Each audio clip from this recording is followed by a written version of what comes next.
दिल्ली के स्वास्थ्य मंत्री सत्येंद्र जैन की बिगड़ी तबीयत, सांस लेने में दिक्कत और बुखार के बाद अस्पताल में भर्ती। सत्येंद्र जैन ने ट्वीट कर बताया, तेज बुखार और ऑक्सीजन लेवल कम होने की वजह से भर्ती हुए हैं। कुछ दिन पहले ही सीएम अरविंद केजरीवाल को भी खांसी और बुखार के बाद घर पर ही आइसोलेट होना पड़ा था। रविवार को स्वास्थ्य मंत्री सत्येंद्र जैन गृह मंत्रालय की बैठक में उन्होंने हिस्सा लिया था और इस मीटिंग में गृह मंत्री अमित शाह, डॉक्टर हर्षवर्धन, सीएम केजरीवाल समेत कई बड़े अधिकारी मौजूद थे। दिल्ली में एलजी की बैठक टली, स्वास्थ्य मंत्री की तबीयत खराब होने की वजह से बैठक को स्थगित कर दिया गया है। उपराज्यपाल अनिल बैजल ने दिल्ली में बिगड़ते हालातों को देखते हुए एक बार फिर दिल्ली आपदा प्रबंधन अथॉरिटी की बैठक बुलाई थी, पर अब 2 दिन के लिए मीटिंग को टाल दिया गया है।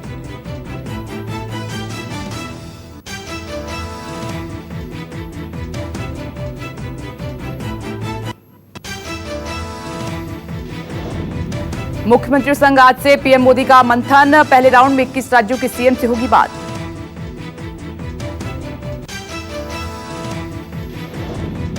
कोरोना के बढ़ते संकट के बीच पीएम मोदी की मुख्यमंत्रियों से बातचीत, आज मुख्यमंत्रियों, उपराज्यपालों और प्रशासकों से बातचीत होगी।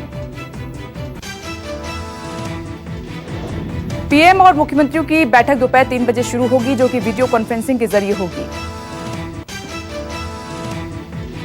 मुख्यमंत्रियों के साथ प्रधानमंत्री की 6ठे दौर की बातचीत होगी। इससे पहले इस तरह की वीडियो कॉन्फ्रेंसिंग 11 मई को हुई थी।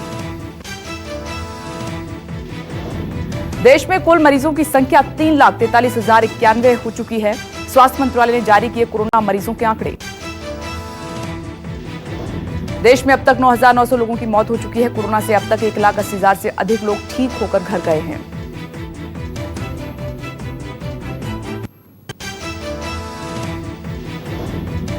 महाराष्ट्र में कोरोना मरीजों का आंकड़ा 1,10,000 के पार हुआ। महाराष्ट्र में अब तक 4,128 लोगों की जान जा चुकी है। हरियाणा में लगातार बढ़ रहे मामलों से एक्शन में राज्य सरकार, गुरुग्राम में खाली बिल्डिंग में बनेंगे आइसोलेशन सेंटर। हरियाणा में भी पिछले 1 हफ्ते में नए मामलों में तेजी आई है, जिसके बाद मुख्यमंत्री ने खाली बिल्डिंग के सर्वे का आदेश दिया था ताकि वहां आइसोलेशन सेंटर बनाए जा सकें। टेस्टिंग को लेकर भी हरियाणा सरकार ने आदेश जारी कर दिए हैं। प्राइवेट लैब में टेस्टिंग को मॉनिटर किया जाएगा ताकि समय के साथ टेस्टिंग रिजल्ट सामने आ सके। हरियाणा में अब तक कोरोना वायरस के 7,000 से अधिक मामले सामने आ चुके हैं। पिछले कुछ दिनों में करीब 500 नए मामले सामने आए हैं। कोरोना से जूझ रहे मध्य प्रदेश के लिए राहत की खबर है। रिकवरी रेट 72.3% हुआ। मध्य प्रदेश में करीब 1 महीने से कोरोना की स्थिति थोड़ी स्थिर हुई है और एमपी में एक्टिव केस अन्य राज्यों से कम है। मध्य प्रदेश में डबलिंग रेट लगभग 35 दिन हो चुके हैं और जो देश के सभी राज्यों से ज्यादा है। नोएडा में बढ़ रहे हैं कोरोना के केस। 24 घंटे में कोरोना के 76 नए मामले सामने आए हैं। 1,000 के पार पहुंची है मरीजों की संख्या। नोएडा डीएम के मुताबिक जिले में टेस्टिंग बढ़ाई गई है। अब तक कुल 13,644 लोगों के सैंपल लिए जा चुके हैं। वृद्धाश्रम, अनाथालय से लेकर डिलीवरी बॉय तक की टेस्टिंग की जा रही है। दिल्ली में कोरोना का इलाज कर रहे दिल्ली सरकार के अस्पतालों पर अब केंद्रीय स्वास्थ्य मंत्रालय के विशेषज्ञों की नजर बनी हुई है। स्वास्थ्य मंत्रालय ने विशेषज्ञों की 3 टीम का गठन किया है। हर टीम में 4 सदस्य मौजूद हैं, जिसमें एम्स दिल्ली, डीजीएचएस, केंद्रीय स्वास्थ्य मंत्रालय, दिल्ली सरकार के डॉक्टर्स और नगर निगम के एक अधिकारी की नियुक्ति की गई है। तीनों टीम अपने अस्पतालों का निरीक्षण करेंगी और इन अस्पतालों में मौजूदा सुविधाओं को बेहतर बनाने के लिए खास सुझाव देंगी।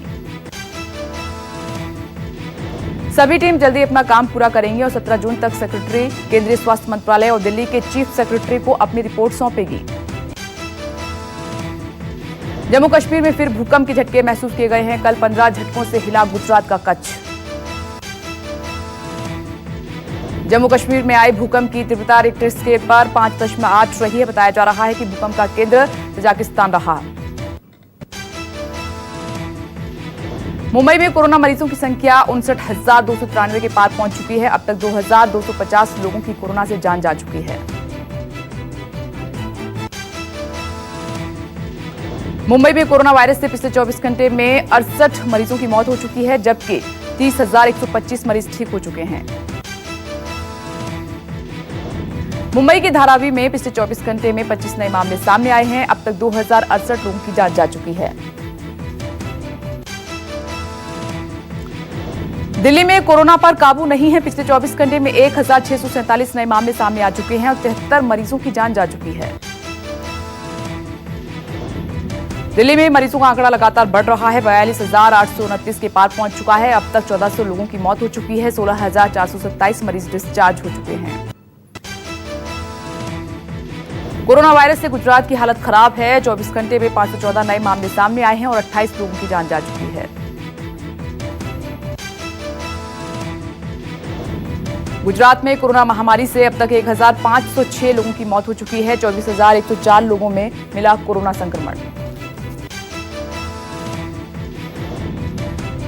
कोरोना महामारी के पिछले 24 घंटे में 327 नए मामले सामने आए हैं और 23 लोगों ने अपनी जान गंवाई है।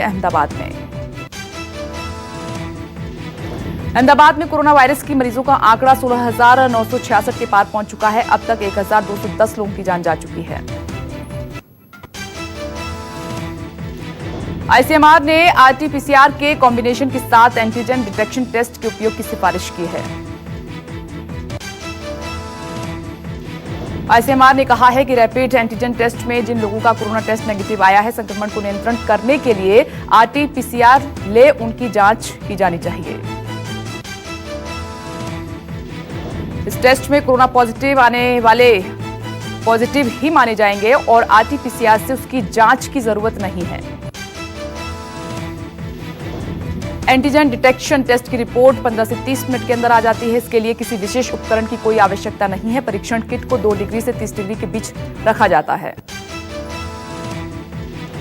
केंद्रीय गृह मंत्री अमित शाह ने लोक नायक अस्पताल का किया औचक निरीक्षण। कोरोना महामारी से जुड़ी तैयारियों की समीक्षा की। गृह मंत्री अमित शाह ने कोविड-19 वार्ड में सीसीटीवी कैमरे लगाने के आदेश दिए हैं। कहा है कि कोरोना मरीजों के साथ अच्छा व्यवहार होना चाहिए।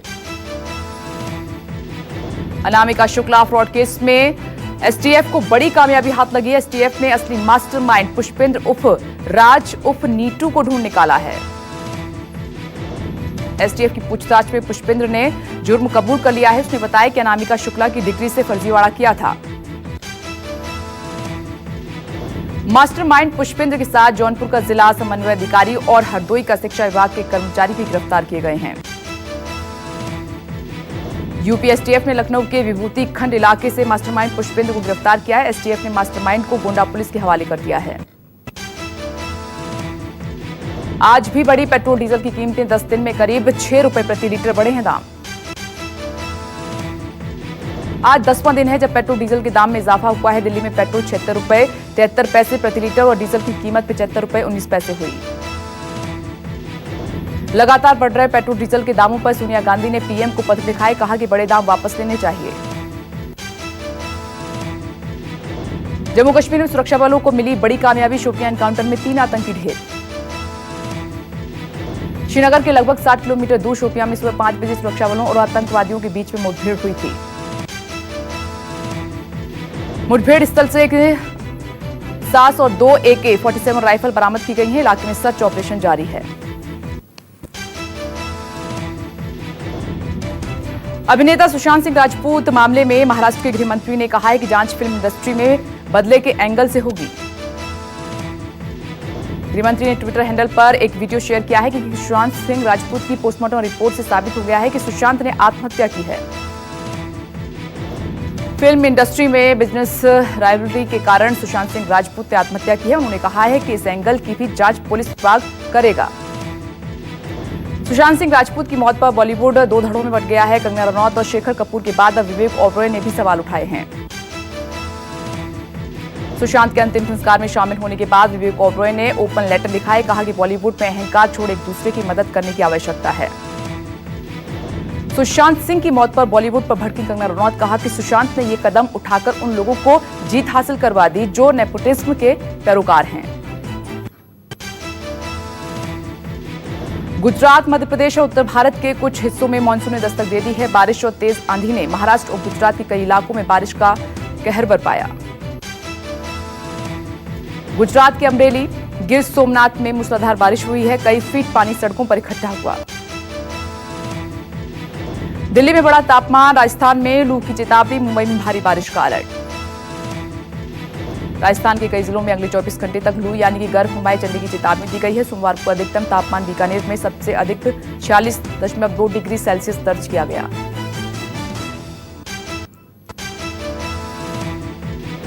मुंबई पुलिस के एक आईपीएस अधिकारी हुए कोरोना से संक्रमित। बताया जा रहा है कि ये आईपीएस मुंबई पुलिस में डीसीपी की पोस्ट पर कार्यरत हैं। महाराष्ट्र के जलगांव से हैरान करने वाली तस्वीरें सामने आई हैं। डॉक्टर उल्हास पाटिल मेडिकल कॉलेज और अस्पताल के इमरजेंसी वार्ड में बारिश का पानी घुस गया है। बारिश का पानी पूरे वार्ड में भरा हुआ है, जिसके बाद मरीज परेशान है। इस अस्पताल में करीब 8 कोरोना मरीज भर्ती हैं।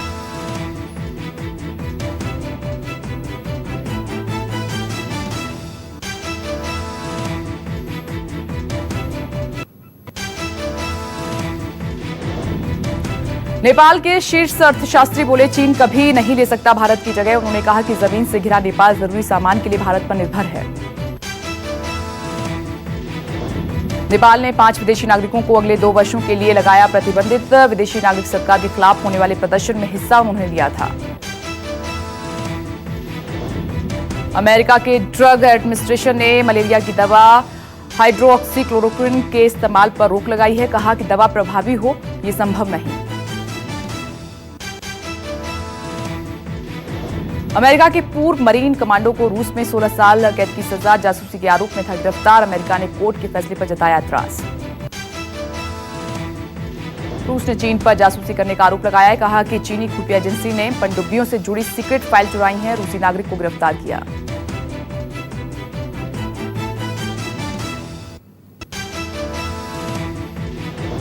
दुनिया भर में कोरोना मरीजों की संख्या पहुंची 79,80,800 के पार। 4,35,000 से ज्यादा मौत, 4,96,000 से ज्यादा मरीज हुए ठीक।